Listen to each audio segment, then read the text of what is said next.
Don't forget to subscribe and leave a comment on this video saying I subscribed. Let's get into it.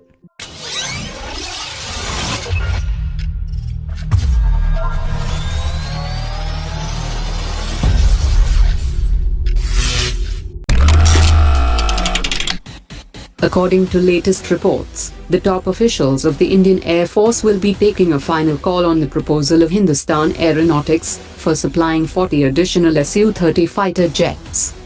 The Ministry of Defence has asked the Air Force to consider additional Su-30 fighters, due to high rate of retirement of fighter jets from 2019 onwards, which will leave an immediate void in the capabilities of the force.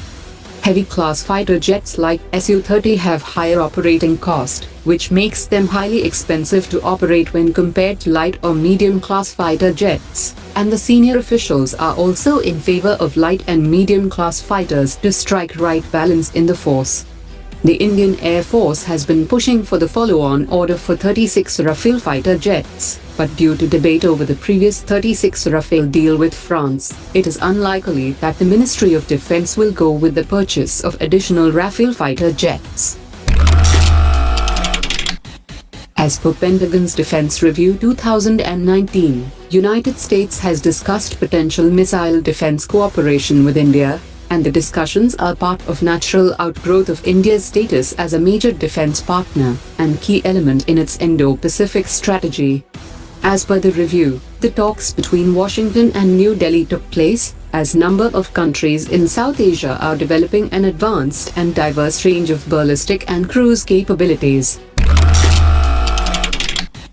The Indian soldiers deployed at an altitude above 20,000 feet depend heavily on the Cheetah Helicopters for carrying out missions like evacuation and critical supplies, and the Air Force has expressed deep concern on the future of the aging fleet of helicopters, as well as its order for 10 new helicopters, after Hindustan Aeronautics failed to produce the main rotor blades of the helicopters even after transfer of technology from the original manufacturer Airbus Helicopters, and the manufactured rotor blades showed high level of vibration and were rendered unsuitable.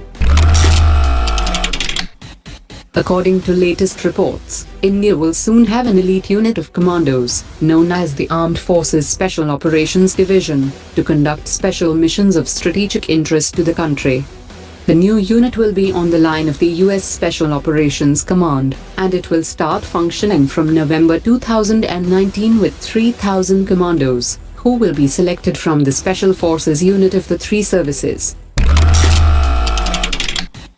According to latest reports, an arm of the US intelligence community has publicly confirmed the existence of two Chinese stealth aircraft development programs. In addition to the H-20 stealth program, China is also working on a smaller and regionally focused strategic stealth aircraft, commonly referred to as JH-20. Larsen & Toubro had won the 4,500 crore rupees contract to supply 100 units of K9 self-propelled systems to the Indian Army in 2017. L&T is supposed to complete delivery of the 100 systems within 42 months, and the company has set up an armored systems complex at its Hazira facility to manufacture the systems, and the remaining 90 systems will start rolling out from this facility.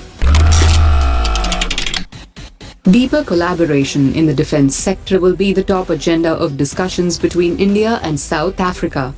Accompanied by a high-level delegation, the South African president will be visiting India as a chief guest at India's 70th Republic Day celebrations. The defense sector is witnessing a complete transformation in India, and there are immense opportunities for companies from both sides to jointly develop and manufacture for both forces, as well as global demand. India has signed an agreement for importing uranium from Uzbekistan, following a bilateral meeting between Prime Minister Modi and the President of Uzbekistan. The two sides also signed an agreement for a line of credit of $200 million from India for financing housing and social infrastructure projects in Uzbekistan.